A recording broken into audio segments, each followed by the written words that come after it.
Hello, welcome once again to Pale Blooms and Beyond. Thank you for joining us today. If you do like the programming you see here and the musicians and artists I visit with, please be sure and hit the like button and also subscribe to the channel. John Garrison, also known as Johnny Vic, is an English musician, singer-songwriter, multi-instrumentalist, and producer. John may be best known as a lead singer and guitarist for the band Budapest. The band formed in 1999 and issued 2 albums and several singles at the advent of the new millennium. The unit morphed out of Red Fridge, who released an EP in the late 1990s. John has released 4 solo albums, 1 Departures, won British Album of the Year in 2009. At the end of 2009, John relocated to Denmark and started up Satellites, a Copenhagen-based music project led by Mr. Garrison after Mr. Garrison's alter ego, Johnny Vic. 4 albums and 4 singles were released from 2012 to 2016. My guest's latest venture is GlassEar, a duo with John's partner, Danish actor, screenwriter, and model Pernille Andersen. Beginning in 2023, the duo have released a flurry of singles, with this year's The Journey Home being the latest, and a couple of new singles this year from Budapest. Is the band back together? We'll find out. Well, welcome, John. Hey, how you doing? Nice to hear you. Thank you for taking time out to visit. Well, take us back to the beginning. Where were you born? Yeah, I was born in Liverpool in the UK, but then I moved to Coventry when I was 1 year old, so I don't remember anything about Liverpool, just Coventry. Grew up in Coventry. I was going to say, because you don't have a Liverpudlian accent at all. No, I had a Liverpudlian baby cry. Okay, you still have that. Okay. Well, do you recall early on hearing music in the household? Yeah, no, I mean, nothing but music. My dad was the head of music at Warwick University, which is in Coventry. And so I grew up surrounded by kettle drums and harps and cellos and xylophones. So that was my sort of daily life. We actually grew up on the campus of Warwick University, so literally I'd open my front door and walk into the music block, and just I actually remember running my hand down a harp, and it felt like it was just reaching up to the heavens, the top of this harp. I was only little, so I was surrounded by classical instruments from the age of 1. So there's where that gene perhaps comes from. And yeah. Well, we're either parent. Well, I guess your dad was musically inclined. How about your mom? Yeah, mum was a piano teacher and an opera singer. I mean, the whole family is musical, but I'm the black sheep that went into the pop rock world. They were all classical. Did they try to veer you in that classical direction? Or? Yeah, many times. Yeah. Oh, did they? Okay. The more they tried, the further I turned. Right. That happens. That rebellious spirit, right? Well, was the guitar the first instrument you learned to play? No, first instrument was piano, just because there was one in the house. So I would play the piano. Actually, was writing songs on the piano when I was like 3 and 4 years old. And I had my first concert when I was 3. So I was on the piano when I was doing the bass on the piano, and my sister was playing the top half. And that was my first gig when I was 3. 3 years old. Wow. Yeah. Yeah. Well, I've heard that, especially with the piano and violin, the earlier you learn it, the better. Yeah, completely. Yeah. Well, did you guys, a la the McCartney clan, did you guys gather around the piano and have little parties? We didn't actually do that, because we were so wildly different in what we were into. My mum and my dad used to, I mean, they would sort of play, and he would play the viola to her piano, but not really. We were kind of, whenever I put some music on, some pop music, my dad would come in and say, turn it off. And we had a tough relationship with music until we got a bit older. Then he was a bit of a musical snob, as my dad. So it was difficult to get anything past him. But eventually he kind of saw Oh, The more you could integrate classical music into the pop world, he didn't mind it so much. he mellowed out too. I think. Well, can you recall the first single or album that you bought? I bought the Boomtown Rats. Actually, there was a song called Rat. It wasn't even the I Don't Like Mondays that everybody likes. Yeah, It was called Rat Trap. That that's right. was Yeah, the yeah. first single I bought by Boomtown Rats. I loved it, and I was only like 5, I think, or 6, or something like that. But I don't know what it was about the song. Just really got me. I like it too. I like it as well. Wow. Yeah, great song. What about album? One of the First first. album I bought was Adam and the Ants, Prince Charming. Oh, okay, okay. That was Yeah. the first album I spent my, saved up my paper, my pocket money to. That was the first album I got. All right, all right. Well spent. Yes, yes. Yeah, Well, how about can you recall one of the first live shows that you attended, concerts? but I've got a pretty good first live show actually. My dad took me to see Buddy Rich. Oh, okay. All right, all So right. that was where me and my dad did actually agree. So that was a nice little sweet Yeah, spot was like jazz, and I yeah. wasn't a big jazz fan, but because I was by this point I was into the drums and I'd started playing the drums, and so he took me to see Buddy Rich, and that was an incredible experience. Yeah, an impressive drummer. Yes, and he's been Ridiculous. cited in And such. it was actually where we lived. So Oh, he played at the Warwick Arts at the Warwick University. So we literally just walked to watch Buddy Rich. It was amazing. wow. He came to your backyard, huh? Yeah, yeah. I've heard that. I think he died not long after actually. So it was like we were very lucky just to catch him. Very lucky. Yeah, I've heard how inspirational his drumming has been. Yeah. Well, talk about some early musical influences, bands for you. Well, I think the first is quite a weird one. It's not a typical one for me, but the first thing I heard when I was like, "That's what I want to do," was actually Frankie Goes to Hollywood. Oh, okay, okay. But it was the first time I just fell in love with the production. Up until that point, I just liked songs and I'd sing along. But then I really got into the production of Trevor Horn Right. um, off the back of Frankie Goes to Hollywood, and I just became obsessed with all these different remixes and all that kind of thing. And then I saw some videos of them, and I just saw, that was. I looked at that, I was like, do you know what? That's what I want to do. And up to that point, I was drumming. I was sort of teaching myself the drums and thought, yeah, this could be something to do. But then when I got into Frankie Goes to Hollywood, I really liked Mark O'Toole, the bass player. All right, right. I And remember hearing that. I didn't really know, and the bass lines of Frankie Goes to Hollywood were just ridiculous. They were so good. I remember hearing. I don't know. It was some kind of a program we had over here, and they played the latest pop hits. And I remember, Relax when it came on, Mm. and it was impressive. I mean, first time hearing that kind of production like that.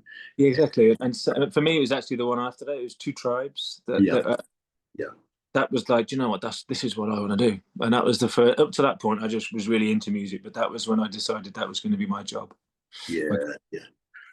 Well, hey, speaking of Trevor Horn, I mm. visited. You're familiar with Bruce Woolley?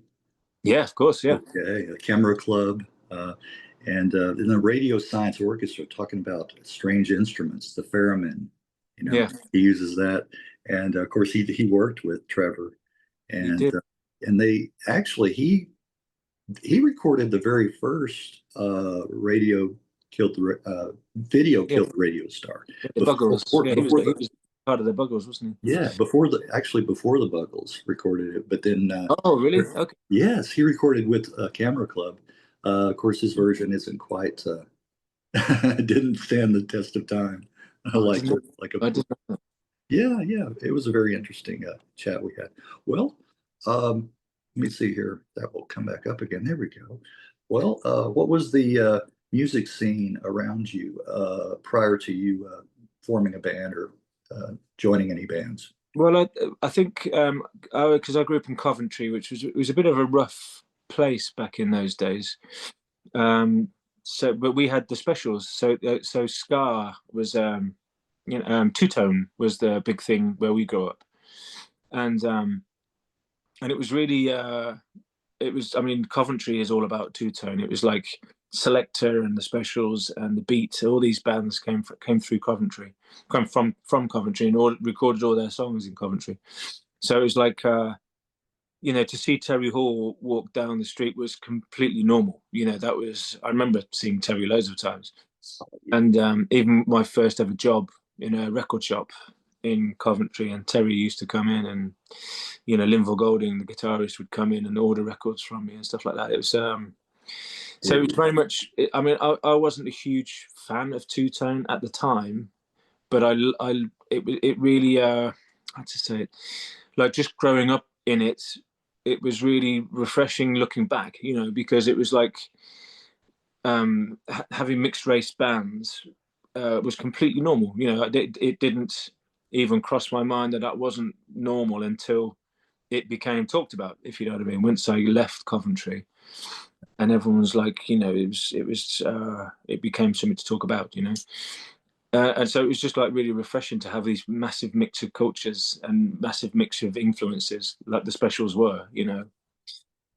So yeah, it was really healthy place to grow up. And I was gigging in all these places, and that, you know, I'd be supporting a ska band and supporting a Bangra band, you know, and I actually ended up, I was drumming for a guy called Johnny Z, who you know, it was like sort of Indian Bangra background, and I was playing all these Bangra beats, you know, and without having a clue, I didn't know anything about it. I would just get the cassettes, as it was back then, and just learn them. And I was like, you know, how do you doing this? How do you doing that? And then do a gig in you know, in all these clubs that I would never normally go into. It was really, I learned so much doing all that. Right. What a cultural experience taking all that. Yeah, you mentioned, you know, Terry. I loved his work with the color field. Yeah, it's absolutely amazing. Well, it's just, I mean, that color field is 3 of the Specials, isn't it? Yes, exactly. Yeah, where he started from, the Fun Boy 3 for a little bit, but yeah, that's sad at his passing, you know. But very sad, incredibly sad. Yeah, I just really enjoy that the work that he did with the color field again. Well, were you in any bands prior to Red Fridge? Yeah, I mean, I was, like I said, I was drumming all over Coventry from the age of 12. So my mum used to go and take me, and, you know, have to get me into the pubs so I could do the gigs and stuff like that. So so I was doing that, and then I joined a band called at the time we were called Friday's Child, and we changed our name to Kick FC, and we ended up getting put in the studio by Sony. Oh, okay. So that was kind of when I was 18, I think 19, something like that. And that was, I joined the band, and then we turned up with my drumsticks, and they were like, "Oh no, we've got a drummer." Yeah. Did they? And like, but you know, you play bass too, right? And by that point, I'd been playing bass for like a year and a half or so, but hadn't really taken it very seriously, and suddenly became the bass player in this band.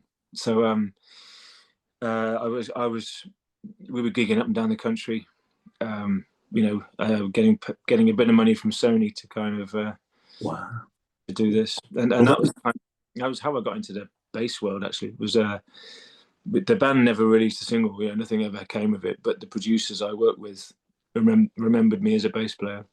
Oh, okay. Well, it was good you were versatile with playing the instruments like that, and Sony, and to have Sony backing you, know, like that. Yeah, I mean, they did, and then they dropped us like a stone. You know, right. Yeah, it is. It was tough. I mean, I took it really tough. I think some of the rest of the band took it really tough, and a lot of them haven't done that much since. But so it's a tough old world. You know, for me, it taught me to just not to, you know, to toughen up, basically. Right, and never give up. Yeah. Well, talk about Red Fridge. How'd you guys get together? Did you have similar taste in music, the other guys in the band? Well, with that band, it was like the singer was a massive Beatles fan, and to be honest, that I don't know why I was sort of anti-Beatle. I think because Beatles were because everybody loved the Beatles, I decided I didn't like them. I was like that. Yeah, and then kind of reluctantly had to acknowledge their genius. I did the same thing. Yeah, so Yeah. you know, I had a big prog rock phase in my late teens, Yeah. and was, you know, got really into these, and then the whole time the Beatles were just nagging away at my ear, and eventually I just accepted that they were just geniuses. But the singer was, so we were like doing this psychedelic pop, and then by this point I was a funky bass player, so we were doing funky bass and with psychedelic pop. It was an interesting mix. I can see why Sony were interested, but like I said, that fell apart, and then that was when I started doing session musician as a bass player. My first big gig was a guy called Bitty McLean, who had a #1 hit in the UK, and he was a reggae artist. So I ended up going on tour with a reggae artist on the bass, which was again taught me so much. Yeah. Well, Red Fridge. Yeah. Where did the name come from? Did somebody have a red refrigerator, or what? Where did that come from? Well, I started that.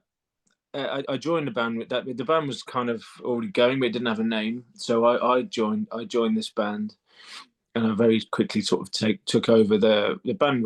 Were awesome. I played them some of my songs, and they were like, "Wow, that's better than what we're doing," which was really sweet. You know, the guy who wrote the songs at the time, bless him, he's passed away now, but he just straight away said, "You're the new songwriter," and so by this point it was just I got into quite a lot of rock, and I took all the pop melodies that I'd gathered over the years and started writing songs in this, with it finally having a vessel to get them out.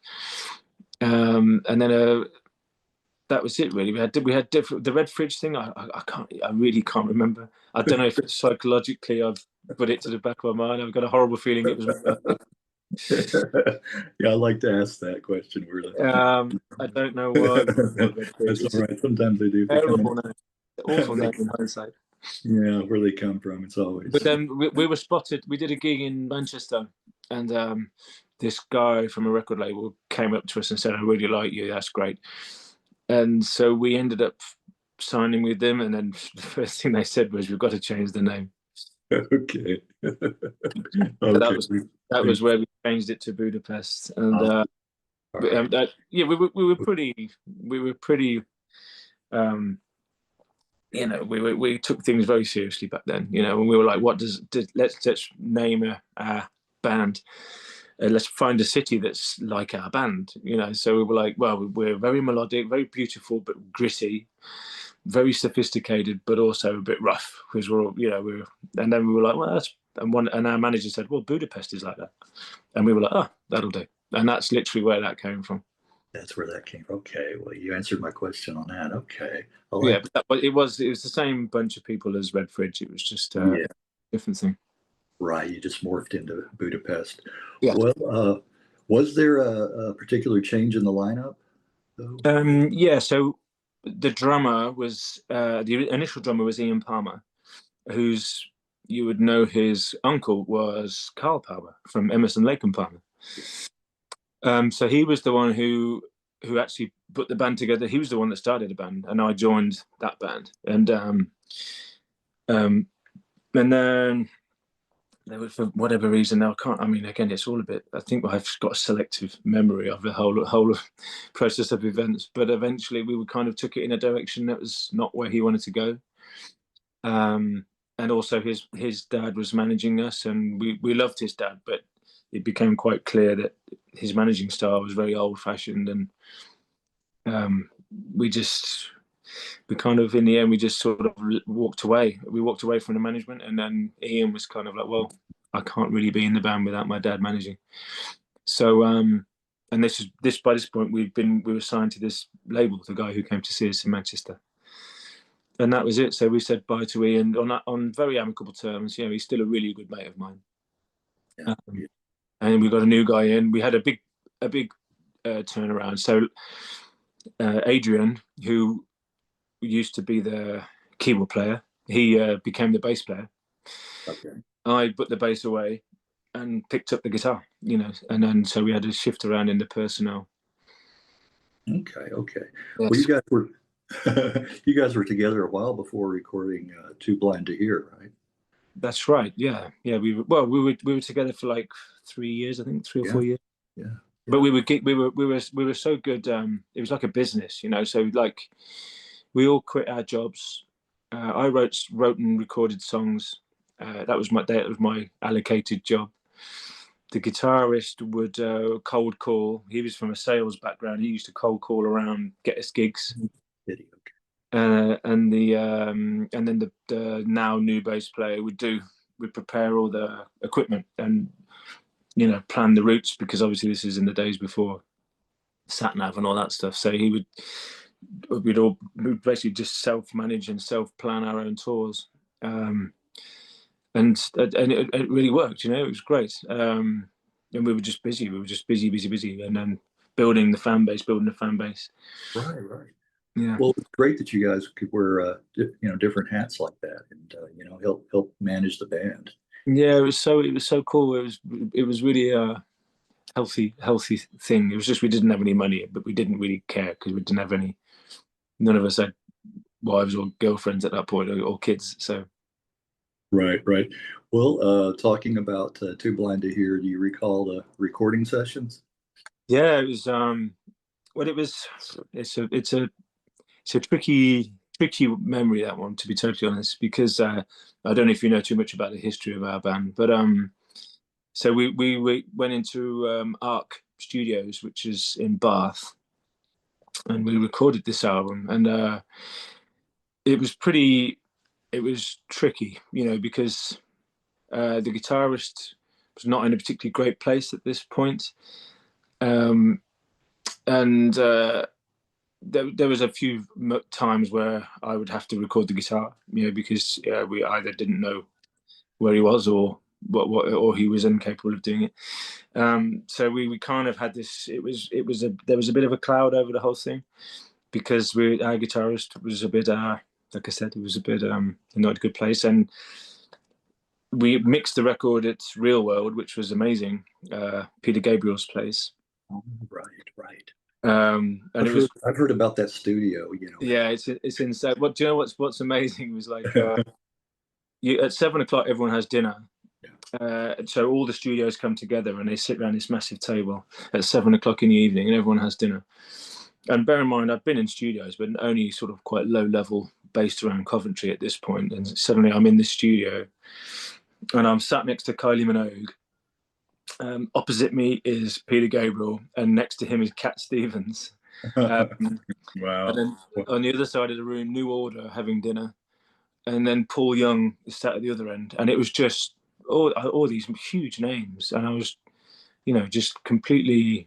I didn't know what to say or what to do, And first thing I ever said to Kylie Minogue was, "Could you pass the ketchup?" And I just wish I could have had something cooler to say, But as it very quickly becomes normal, because it's a very surreal place anyway, Peter Gabriel's place. I have heard stories, yeah. Yeah, so after a while, Kylie Minogue sticking her head in saying, "Do you want a cup of coffee?" becomes quite normal. Oh, okay. It's only when you leave, you're like, "Oh my God, that was an incredible experience." But so that was amazing. But like I said, there was always a shadow over our band with and then, tragically, I don't know if you know the story, but our guitarist he took his own life a week after we recorded the album. Right. So as proud as I am of that album, it's always overshadowed slightly with the events that took place just afterwards and during it, because it was building up to that, Right, tinged with a little sadness there again. But, I mean, it is, but it's also really great to hear, because Mark, who was the guitarist, he was my best buddy. He's my best friend. So to hear his guitaring on the album still, when he was in the right place, it was incredible guitar player when he's mentally in the right place. And so I've got these recordings of him, like a month before he died. So it's like it's a nice memento to have. A send off, yeah, yes. Well, what an album that album is. First, talk a little bit about the cover. Yeah. Well, I mean, the cover, to be totally honest, I'd love to take all the credit for that, but I can't. That was, again, the manager who came up with the name. We had this idea of an empty beach. We kind of wanted an empty beach that had kind of been neglected a little bit, was the thought behind it. And that was why we had the photos from on the inside of it were all taken on a beach called Dungeness in the UK. So we tried to sort of find an image that was similar to where we'd had all these pictures. And then the manager just turned up one day, goes, "I've got it." And we had this picture, and it was like this little boy running away from a carousel. You know, we were just like, it's perfect. You know, it's the running away from childhood and growing up, and maybe somewhat reluctantly growing up. And that's where it came from. And that was, we were like, yeah, that's the perfect image. And I feel terrible. I don't even know who took the picture. I think we just bought it off them. Well, I think it's real evocative of the music and complements the music and the music, vice versa. I couldn't agree more. It's fantastic. It's perfect. It sums it up completely. Yes, yes. Well, I hope you don't mind me focusing more on Budapest, because that's the music I'm more familiar with. Of course. And how I first got into your material. I'll tell you my picks off the album, and then if you could shed a little light on the background, maybe inspiration songs. Of course, there's "Is This the Best It Gets?" And the first single, and the first track I heard from the band, and it's still my favorite off of it. Going back listening to it, it's still my favorite. Yeah, yeah. It's aged well. Yes, it has. Yes, it has. Yes, it has. It really has. Yes. Now, was the video shot in the Southwest U.S. somewhere? No, that's the same place. That's Dungeness. Oh, is that real? Is that right? Okay. Yeah. So we did the video and we shot the pictures all on the same day. Is that right? I would have guessed, because I thought I saw some cactus or something. Maybe maybe that wasn't in the video. It does look like something in America, but that's I said, I think that's where a lot of British bands shoot videos down there, because it just doesn't look like it could be anywhere. It doesn't look like the UK at all. No, it doesn't. No, it doesn't. Okay, all right. Well, I was definitely mistaken there. Well, "Look You in the Eye." That's another fine track off of. Oh, thank you. Yeah, that kind of came about. I mean, it was a intensely personal song. You know, it's about that moment when you know you're with someone and you know it's not right. Yeah. And it's just like, okay, what's the next thing that comes out my mouth is gonna break someone's heart, or is gonna be a massive relief, and you just don't know. And it's all about the look, you know. But there's a moment, you know, there's a moment when you know that something is past that point of being fixed, and that's what "Look You in," and that's that look, you know, and that's what the song is about. The point of no return. Yes, yes. Yeah, and it's just like a very heavy moment, and it's like, oh God, you know, there's no fixing this. Right. Yeah, well, these are all very personal experiences too. Well, I mean, I don't know how to write songs that aren't personal. You know, I've never been very good at writing songs or just imagining a scenario. Although, having said that, that was like some weird daydream I was having about. I wonder if when you die and you go to heaven, you're sat in a waiting room. I don't know where this came from. And everyone's saying, "Oh yeah, I had a brilliant life. I did this, I did that," and then someone else is like, "Well, I did this and I did that," and I just had this weird idea that everyone's sat in a room bragging about their life, and it would be like, well, if that was the case, would I be bragging about this period of my life? Is this the best it gets, or would it be a moment that's yet to come? Right. Very strange. One of those things. I didn't think anything more about it. Picked up the guitar, found these really nice open chords. Song was finished in 15 minutes, done. Again, didn't think much about it. Started recording it, and then the rest of the boys in the band were just like, "Yeah, this is brilliant." And it was one of those natural things that that's kind of just sort of had its own life, really. But I didn't think that much of it at the time.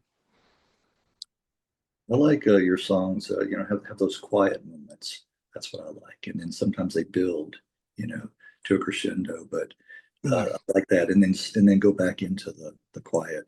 I like that's what appeals to me. You need the space, don't you? You need the Yeah, space. yeah, you do. Wake Up Call, the second single from the album, another nice track. Yeah, thank you. Yeah, go back to what's the story behind? Well, Wake Up Call was about me and the guitarist and our friend. We went to see Stereophonics play in Nottingham, and by this point, we'd given up our jobs, so we were just we didn't have anything to get back to. But my friend was Mark used to be a salesman, and so he had loads of contacts with hotels. And so he called up an old friend of his, an old flame of his, I think, from one of the hotels in Nottingham, which is where we watched Stereophonics.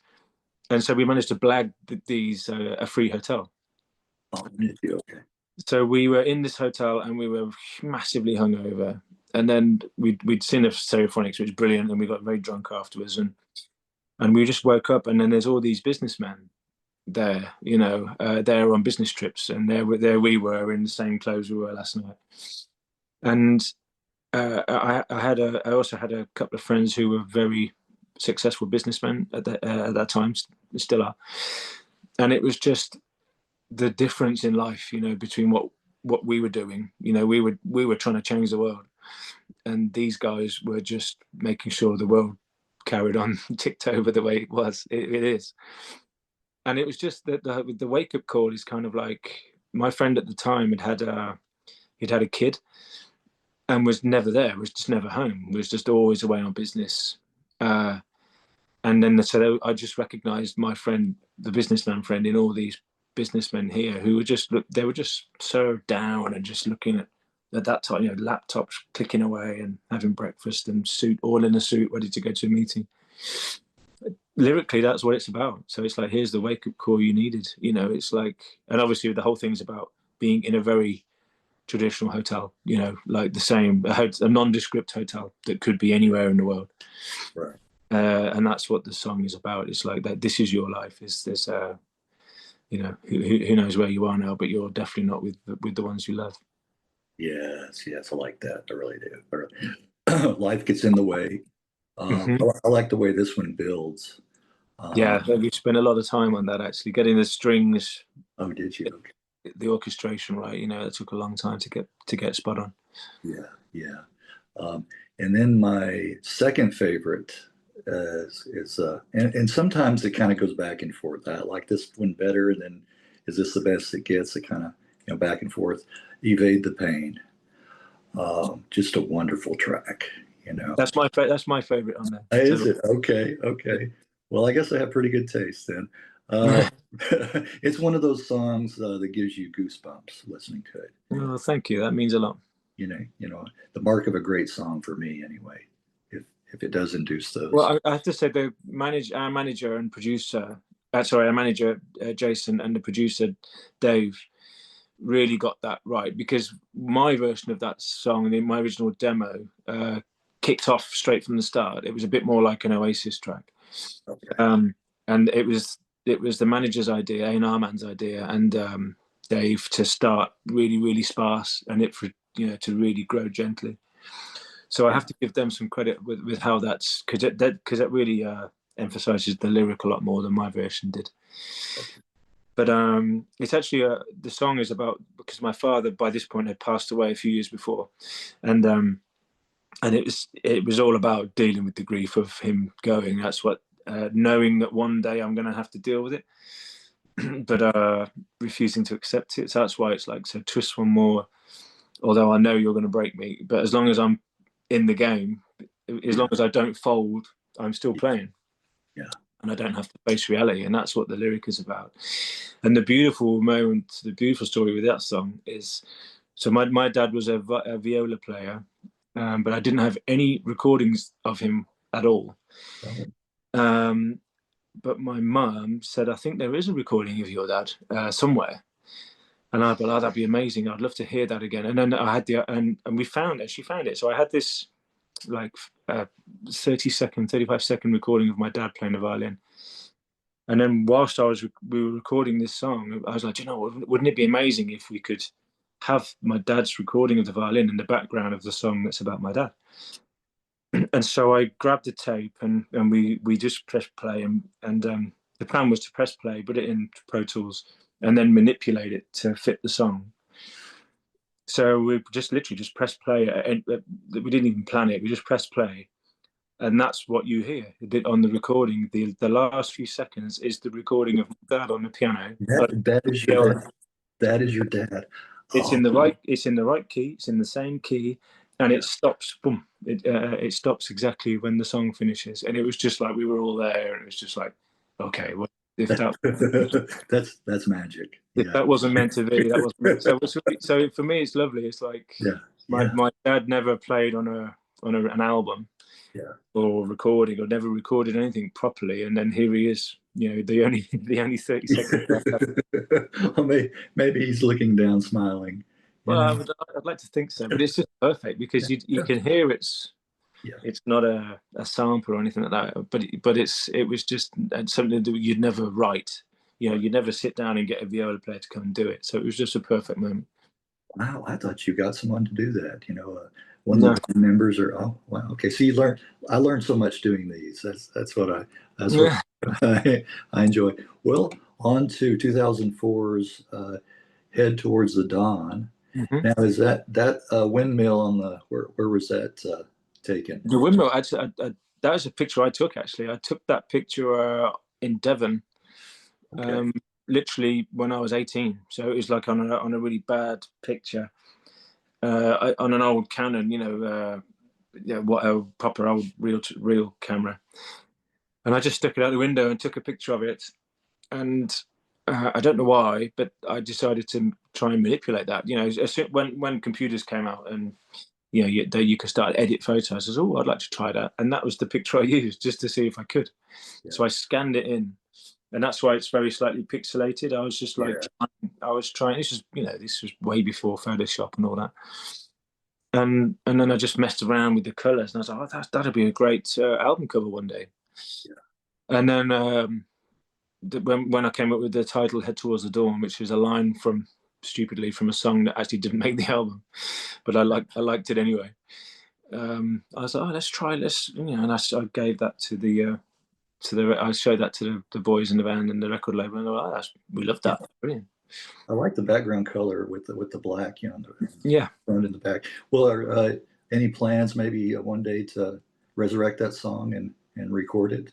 I've heard it. I've actually tried to re-record it a few times. I tried to re-record it for a Satellites record. It's an okay song. It's nothing better than that. Well, off of this album, I like "Walking on Water." It's a good song. Yeah, that's a good one. And then "Visiting Time," second track. You love it. Yeah, I mean that's very heavy. Yeah, and it is about Mark. You know, about visiting Mark's grave, the guy who died. That's what it's about. Okay. I have to say on this one, I think the second half of the album is a stronger half. Because there's three here from the second half that are my favorites. Okay. All This Time, that's probably my second favorite on the album. Yeah. Well, thank you. Yeah. And then I think my favorite, Something Somewhere. Yeah, that's my favorite on that record. That whole record. Yeah, it's a really cool song. Okay, we're we're two for two. We're 2 for 2 here. Yeah, that's a really nice track. Thank you, guys. Yeah, and then Questions, another great track. Yeah. Thank you. Yeah, off of that album. So there again, I mean, as far as the two, I mean, they're quite comparable. I mean, as far as quality, you know, I can't really say which one I like better. You know, really. Nice. I mean, the second album was a little bit more. We'd lost our record deal by that point with the people that did the first album. So there's when I listen to that record, I listen to Too Blind to Hear, and I can't hear anything that I would change. With Head Towards the Dawn, there's a couple of bits I'm like, do you know what? I should have moved the track listing around or something. But you know, it was again, we had Marcus Dravs producing that, who obviously after that went on to do Coldplay and all this stuff. So it was really cool working with him, and he had a very what's the word? He was just had a very different approach to recording than I was used to, and it was great. You know, I really enjoyed it, but it was much more disciplined, which I think we needed. You know, because we didn't, by this point we were having to really look out for budgets and things like that, stuff that I hadn't thought about before that, you know. And so suddenly because I was co-producing it, I had to be careful of what we spent and when we spent it and how much we spent and where we recorded and all that stuff. So it was a bit more grown up, for want of a better word. Okay, yeah. It's unfortunate that bands going back, you know, the 60s and 70s and even now didn't have a CPA in their ranks, you know, or somebody with some financial background, you know. Yeah. Yeah. And also in that record, we were 2 weeks into it, and the bass player left. Okay. So it was kind of, it felt a little bit like not a sinking ship, because we knew it was still good, but it was very much, there was loads of stuff around the outside, and I had to make sure we stayed focused on the record. Right. Right. But it was. I mean, both. I sound like I'm having a right sob story about both these records, but they were both really tough. They're both. Yeah. They're not great memories, the actual recording of it. But I love them both. But Going back and listening to them, yeah. Well, you know, like you said, the personal touch. I think many fans can just relate to that. It makes it very relatable. You know, okay, because it's stuff that, you know, everybody goes through. You know, or most people go through. You know, so yeah. Well, afterwards, you moved to New York. I moved to when the bands, it all ended up really messy. You know, the record label that we were on, they kind of they said the usual, we're not going to work with you anymore, but we're not going to release you from the contract. Yeah, it was quite a bitter fallout. You know, they wouldn't even let us have a lot of our gear back. It's very complicated. A long time ago, it's all in the past. I've dealt with it, but I wasn't allowed to carry on as Budapest, basically. So that was one of and like I said, the bass player had left, which only left me and Chris, the keyboard player. The drummer. Then when the bass player left, the drummer was kind of like, well, I'm going to go as well. So we tried to carry on. We got a new drummer, we got a new bass player, and we did actually do a couple of tours of Spain with this new lineup. And we got a cellist in to play live, which it was pretty cool, but it was always felt compromised, if you know what I mean. And so from when we were signed, when we got signed to Republic halfway through this whole period, so like Two Blind to Hear got picked up by Republic, and then it got released in the States. And off the back of that, I got to know the guys at Universal in America, and then a manager who I knew anyway was like, they said, well, we hear that Budapest has finished. And I'm like, well, we had to finish. You know, we didn't want to finish, but we had to. And why don't you come to the States, and I'll arrange a meeting with your contacts at Universal, and we'll see how it goes. And that was it. I moved to New York on my own, fell in love with it straight away. And that was it. And then decided that's where I was going to stay. And I was going to make a couple of solo albums over there, using the songs that would have ended up. There would have been the third Budapest record had it not been, you know, for what happened. Okay. Did you record Departures in New York? Yeah, I did. Yeah. Well, do you know, I did all the drums. I did all the drums and the little parts in London. I got Guy Chambers. By this point, I'd been working with Guy Chambers, and he lent me his studio, which was really nice. So I did the drums in London, and then recorded everything else in New York. Okay. Well, as mentioned, the album won British Album of the Year award from Brit Sound Radio in 2009. That must have been a pretty proud moment. Yeah, very much. Well, it was daunting, you know, because it was suddenly it felt a pretty similar process, but it was all because it was under my own name. I've got no band to hide behind, so it was quite revealing. But it was good. I was gigging all over New York by this point, which was really that was an amazing time in my life. You know, quite the opposite of the Budapest. Yeah. It was just fantastic, you know. And New York is such a positive place. It was back then. I think it's still pretty positive now, but it was, you know, literally like a film. I turned up with a guitar and a suitcase, and didn't have a plan. Yeah, yeah. And then I met somebody. I met a girl called Maricela in a bar in an open mic night. So basically, someone said, "Oh, there's an open mic night down the road. Go down there." And I met Maricela, and she did a song and said, "Do you want to do a song?" And I said, "Yeah." And so I did a song, and then the bloke who ran the open mic night said, "That was great. Do you want to come and do a full set next week?" And then, you know, and that's kind of, and then I did that, and then off the back of that, I got a gig at Arlene's Grocery, and off the back of that, I got a gig at Pianos, and everybody's just helping each other, you know. And then there'd be a new singer-songwriter arrive from wherever, and I would do the same. I'd introduce them to this, and we had this little network. Right. And they're just gigging. And then when I was a bit short of cash, you know, I would jump down on the metro and play Oasis songs and earn a few bucks. Yeah. And loved it. I absolutely loved it. I was a proper musician without, you know, using music to pay the bills. It was fantastic. Had anybody heard of Budapest prior? Oh, absolutely, yeah. I mean, there was. I always used to have to finish with "Best It Gets," and, you know, "Evade the Pain" was part of the set and all that stuff.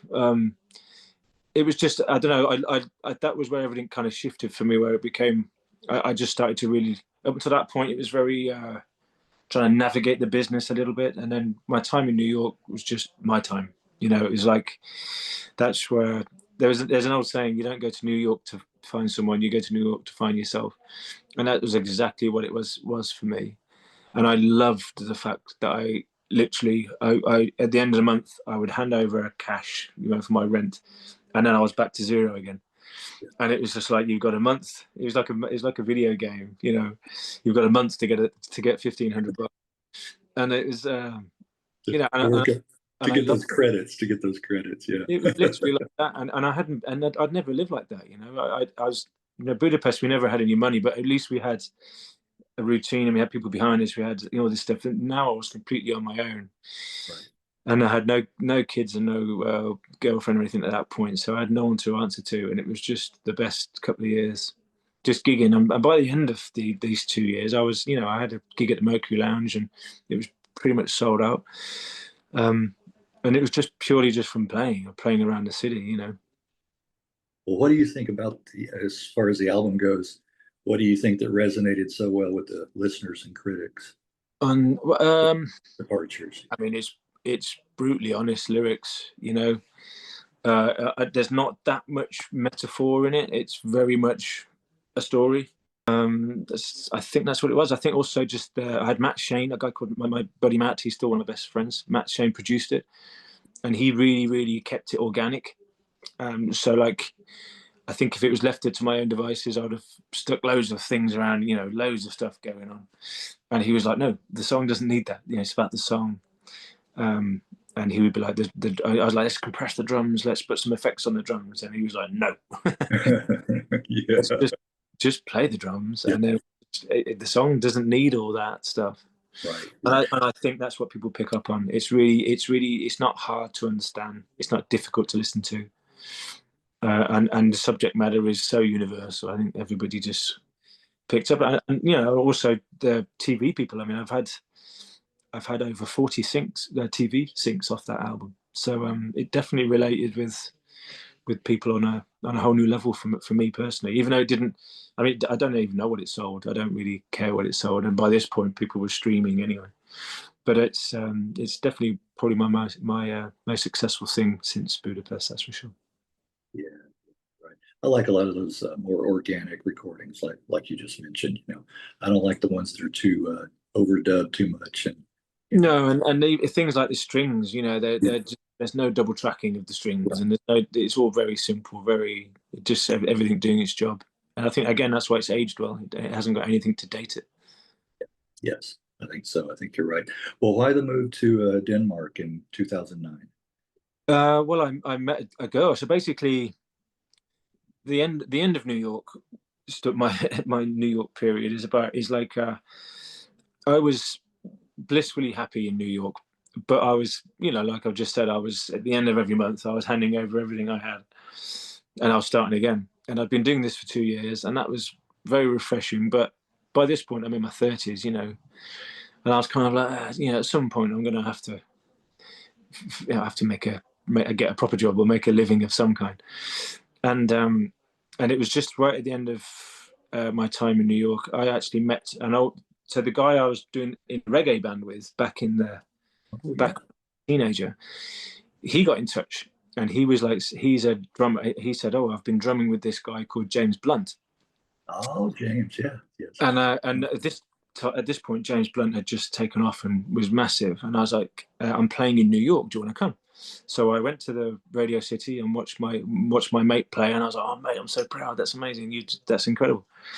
And he said, "Look, we need to have a little talk." And bear in mind, this is the day after I'd been busking in the subway to make my. And he said, "The bass player's leaving. Do you wanna do this or do a world tour?" And so he told me how much I'd earn, and he told me where we were going around the world, and I'd never been to any of these places. So I said, "Do you know what? Yeah, let's do it." So as far as I was concerned, I booked my solo project on hold for a year, was the plan, and to go on tour and finally have some decent money. And so 3 months into this tour, we played in Copenhagen, and I met this girl, and funnily enough, she thought she was going to watch James Bond, the movie. So her friend said, "I've got tickets for James Bond," and she was like, "Okay, let's go to the cinema and watch James Bond." And then she ended up going to James Blunt, saying, "What am I doing here?" And she was like, "We're going to watch James Blunt." And she's like, "I thought we were going to James Bond. I can't stand James Blunt." Okay. And so I saw this beautiful woman outside with a ticket in hand, like trying to give it away. And I was like, you know, "Hey, you know, I got talking to her. I said, "Look, do you want to come backstage after the gig and meet James?" And she was like, "No, I don't even want to be here." Oh, okay. I was like, "Oh," and this is a bit weird. But I gave her an after show pass anyway, and she did come. I came to see 007, yeah. She was really disappointed. Oh, that's funny. So I met her afterwards, and we obviously fell in love, and that was it. I still did the rest of the tour. I finished the world tour, and like a year later, we were still madly with each other. So I moved to Copenhagen.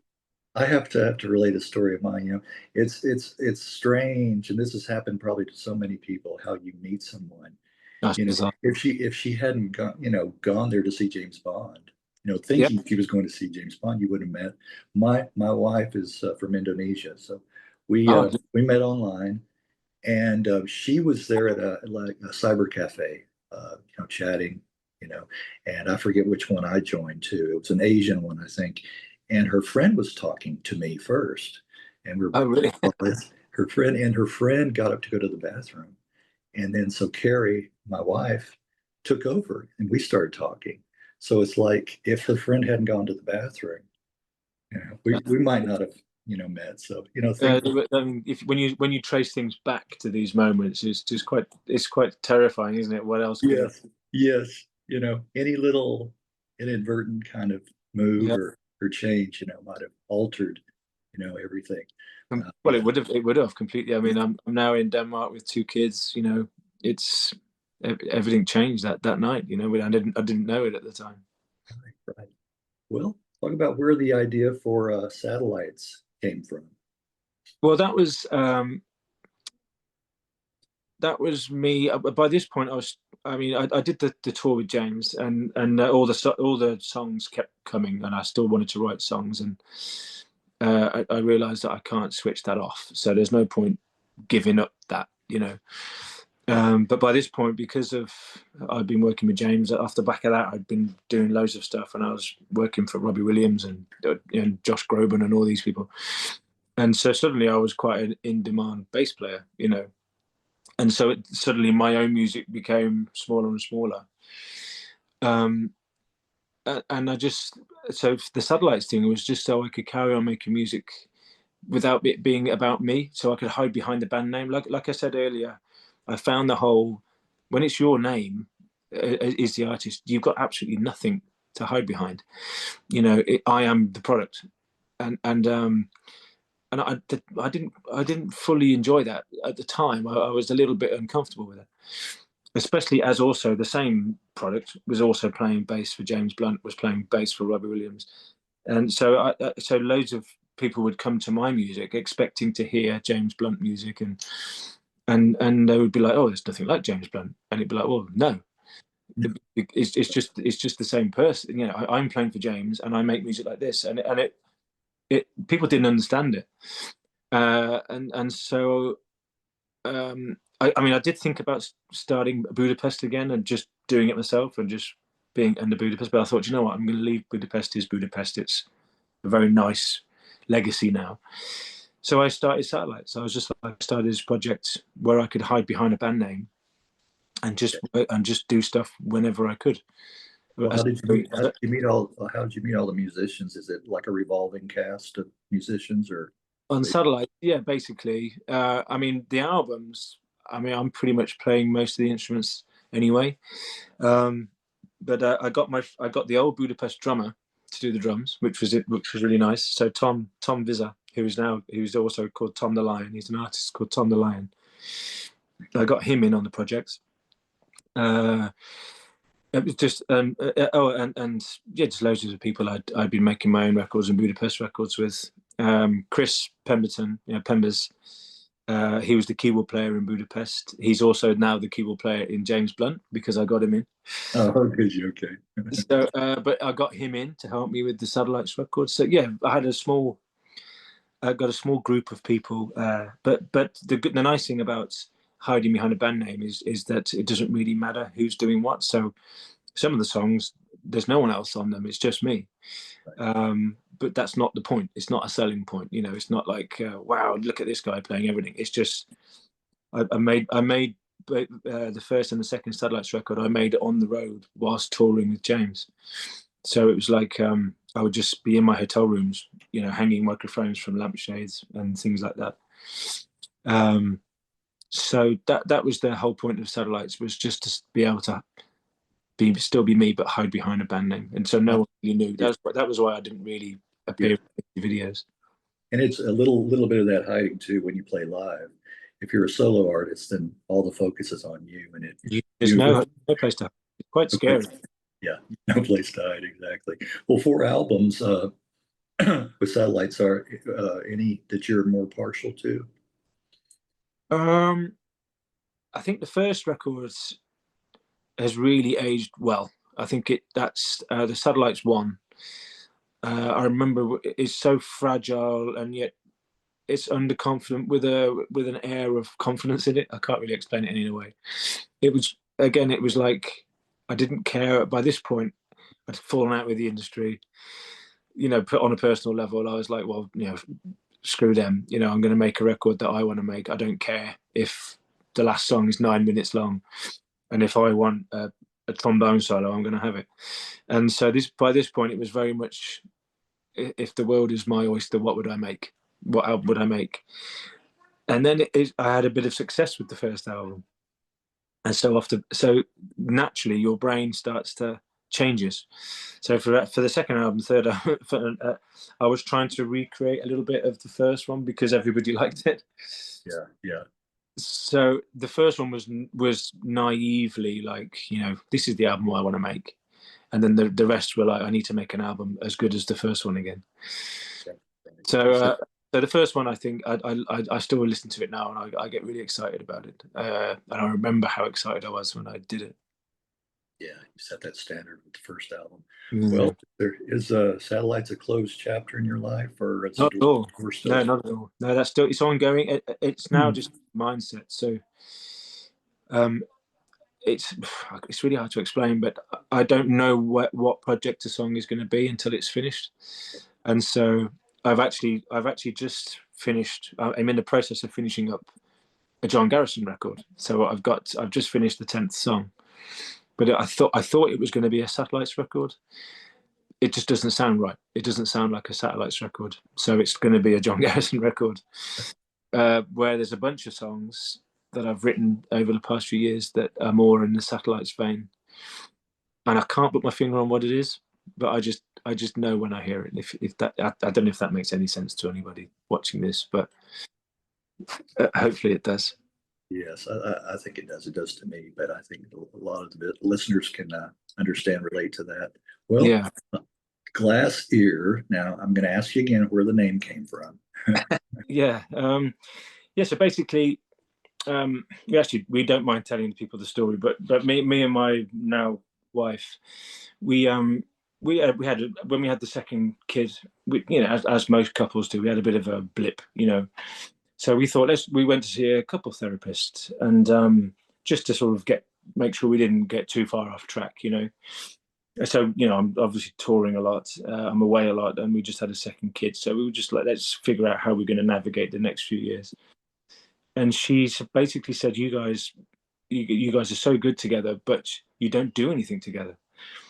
So my wife's an actress and a scriptwriter, so she does that. I do my thing over here, and then we only get together when it's time to look after the kids.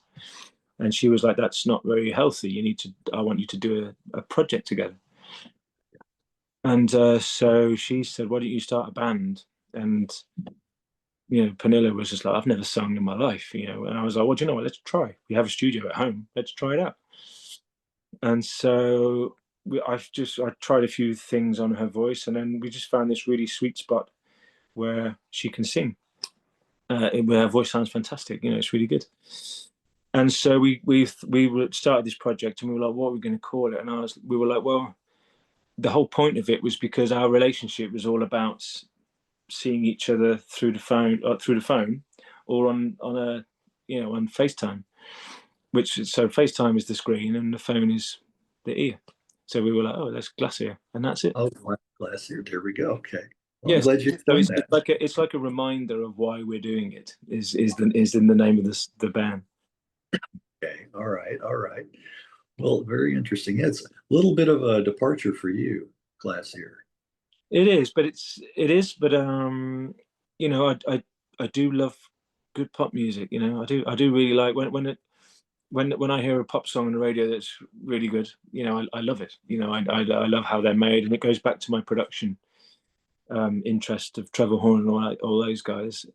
And this project is a perfect example for me to explore that area, because a lot of people say their production is quite 80s, and retro, and it's like, well, yeah, I'm a Trevor Horn fan, of course it's good. It's going to reflect. So everything's really analog on there, all the keyboards. I've got a 1984 Roland keyboard in my studio, and that's where all the sounds come from.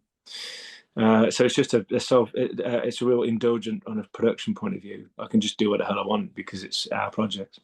Yeah. Well, I got to say, very interesting cover of Kraftwerk's The Model. Oh yeah, thank you. I didn't recognize it until the vocals came in. So so the music in the beginning didn't recall, the original, at all. Well, do you know how that? That actually came about. So Satellites, I did a live album, and not many people know about that. But Satellites, we did a live recording in a church with a choir. Okay. And that was when I did the cover of this Kraftwerk song. So it was actually ended up on a limited edition live CD. Okay. But the whole time I did that, my wife was like, I love that cover you've done. I love it. And then when we started our own project, she's just like, can we steal that Satellites live version? So it's actually a live recording, that Satellites cover with Pernille's voice on top. So it's actually the choir in there is a real choir. It's a 16-piece choir, and the cello is the guy from Budapest. So again, it's all and the keyboard player is the keyboard. The piano is the pianist from Budapest. And it's just a really great cover, and then Pernille's voice just sits perfectly on the top. Yeah, also enjoyed the video for that too as well. But that's Pernille. That's her department. She's so good with all that. She's behind that. Okay. Yeah, that's she directed that, and and it did an amazing job. Yeah. Another track, Remember Me. Mm-hmm. That reminds me of, I don't know if you're familiar with the Black Box Recorder, the band. Do you know who Black? I've heard the name, but I don't know any more than that. It's like, I would say 90s, maybe early 2000s. Oh, Yeah. okay. That was Luke Haynes. Okay. He was in the Auteurs. Oh, yeah. Okay. Yeah. He was in that band. Yeah. Right. So go back and listen to it when you have time. Some Okay. of the Black Box Recorder, and it kind of, with the male and female, voices on there, kind of, to me anyway, to my ear. Yeah. But that was also the first song that Pernille was very much a part of in the writing process. So it was really good. It was really good for us, that song, because it made me think out of my comfort zone on a production level, and from a songwriting point of view, it's very simple. It's just lyrically all about that. Well, the new Budapest single, first in like 21 years. Is that right? That's right. Yeah. Doing my math. Nobody's listening. Mm-hmm. I think many people can relate to the song and the lyrics, especially. Well, I mean, the irony of that is that it's a 25-year-old song. Yeah. I don't think that much has changed in all that time. No, it really hasn't. I don't know if it's getting more intense these days, but yeah, but you're right. So it's kind of a timeless message there. Yeah, well, I mean, the reason the sort of re-emergence of Budapest was basically me and Chris, the keyboard player. So like I said, I got him in the James Blunt band. So we started talking on the road, because I mean, Budapest started in the MySpace era, and so we used to upload 2 or 3 songs a week, and people would download them, like you could back then, and we were just giving it away. And then when we signed to Universal, they made us take them all down. But by this point, all the sort of hardcore Budapest fans had downloaded them. Yeah. And so even though Budapest finished in 2000 and whenever it was 6, I would say once a month at least, I would get 1 or 2 messages saying, hey, I'm a Budapest fan. What's your plans? What are you going to do with these songs? All these songs that you uploaded to MySpace. And I used some of them for satellites, but there was still, I got this one guy in Chicago called Justin, and he's like the world's biggest Budapest fan. Is he okay? And he messaged me, and for the last 10 years, 15 years, saying, what are you going to do with these songs? What are you going to do with all those songs? What about this song, this song, this song, this song? And then I was like, well, one day. And then I was telling Chris on the road about this. I said, he said, do you realize we've got over 50 songs that we uploaded that have never done anything? We never recorded them ever again. And so we were like, well, why don't we just pick our way through them and just re-record them? So they said that they're contemporary, but we're not allowed to change the song. So I'm not allowed to change the lyrics. That's our one rule. But we make the sounds more modern, Yeah. And we just literally went, like a Russian roulette. We not Russian, like a dial. And we picked, and we came up with Nobody's Listening. Yeah. And we both kind of just looked at each other and just went, well, that's very topical right now. Yeah. Let's do that. And that was the first one we tried. And we sent it to Tom Vizza, Tom the Lion, the Budapest drummer. We were like, look, we've got this. We think it's really good. And then he was like, it is really good. And then he said, how about this? And he messed around with all the files. And before you know it, we've got this song. Yeah. And we were like, it works. Let's try it again. And so and that's what we're doing. We're just slowly picking our way through the songs there's nothing new. They're all songs that were uploaded to MySpace back in the day. Yeah. But it feels so good to get them finally out. To know I had 50 odd songs just stuck on a hard drive. Right. It was so frustrating. So to get them out is wonderful. Right. It was like, I got to get this guy, this Chicago Justin. I got to get him on my back. I got to get him off my back. He's harassing me now. It's great. Nice is I really like, not worry is the wrong word, but I'm like, oh, I hope Justin likes this one. because I know he loves the songs anyway. So I'm like, I hope he doesn't mind what I've done to this song. Right. And then Ghostmaker.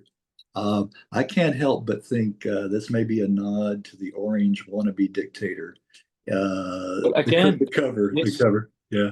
Again, it's 20 years old, so it can't be. But it's like all these songs. There's right. Well, I'm talking about the cover, the picture on the cover. Well, the picture is definitely a nudge towards that. But it's meant to be just a copy paste dictator wannabe. Okay. Leader. But it's meant to be a big smiling face whilst the world is falling apart behind him. Right, and he's heavy set, and there's some similarities there, and then destruction all around him. So it worked for the song. But like I said, the original song, and the sad thing is I can't actually remember who it's about. I think it's just about politicians in general, because it was I wrote it in 2002 or 3 or something like that. So whatever war was kicking off then, that's what it was about. Okay. Well, one last question: is there perhaps a new Budapest album in the works, or are you just going to be doing singles like this? I think the plan is to keep going with the singles, but I think I am now kind of structuring. We're not doing the roulette thing anymore. So we're now just trying to piece together. Me and Chris are piecing together what we think would make a good 10 tracks, but again, only using the old songs that were up on MySpace, and we've got a pretty good. We've actually made three Budapest potential albums, just as a list, using the demos. So I think we've got a good little structure. So I suspect it will be. I think I've finished. We've released 3 now. So me and Everything was the last one we released. We're working on one called Counting Backwards at the moment, and we have another one called Crank Call. Then we've just about to start work on the 6th one. So I think when this becomes 10, we're going to have to look at it, and maybe the next 5 will be planned, so it does sit right, so it sits like a nice album. So who knows? Watch this space, but that'll be planned, and then we'll probably print some up on vinyl. I think is the okay. Well, plenty in the vaults. Is the plan. Plenty in the vaults to choose from. So there you go. Yes. Well, that's exciting news, I'm sure, for fans out there watching this as well. So, well, I was going to ask you too. Living there in Copenhagen, most people speak English, don't they? Would you? Yeah. So you can get by without. They learn it from the age. Yeah. I still don't speak Danish because. Okay. I was wondering. I've really tried. I've done Duolingo and all that stuff, but it just doesn't. Because my brain knows I don't have to. Because everybody speaks it. They learn it from the age of 7. Yeah. So it's you can get by easy. I've never met one person that doesn't speak English. Doesn't speak English. Yeah, I thought it might be fairly easy to fit in there. Yeah, and in fact, any country that you go to, most first world countries, most of them speak English. I think. Well, so. That's kind of in my own defense. That's my problem, is that they all speak perfect English. So why should I? Right, I don't have to do the work, right? Yeah. It's not a good. I know it's not healthy, but that's kind of how my brain works. I think I'd be the same way. All right, John. Well, I do appreciate your time and sharing and your journey as it is. Thank you. Continuing journey. So all the best to you. Good luck to you. Thanks, Vic. And all that comes your way. And do keep in touch. Go ahead and send me, any updates if you think about it. To come on, and then go ahead and tell people how to check you out online. Well, I mean, I've got GarrisonMusic.com. All my kind of projects tend to go via there. John Garrison Music on Instagram, and John Garrison Music is pretty much how you'll find me. And then you can navigate to the Budapest satellites GlassEar through there. All right, sounds good. All right. Well, again, appreciate it. I've really enjoyed it, and we'll be sending you a copy of this probably in like a week or so. You know? Thanks, Greg. Oh, and just so you know, I've got a single out under John Garrison coming out in October. Oh, okay, well, yeah, go ahead and plug that. Yes, in October. Yeah, so that's Unsubscribe, which is about wanting to just jump off of the world right now. Yeah. And that's what it's about, and that's out on October the 17th. Yes. Where can I go to jump off the world? Where right? What port? What port of call? Well, that's why it's called Unsubscribe. You know, where can we untick the box? There you go. Exactly. Exactly. All right. Okay, John. Again, cheers to you. And bye-bye for now. Thanks very much. You're very welcome.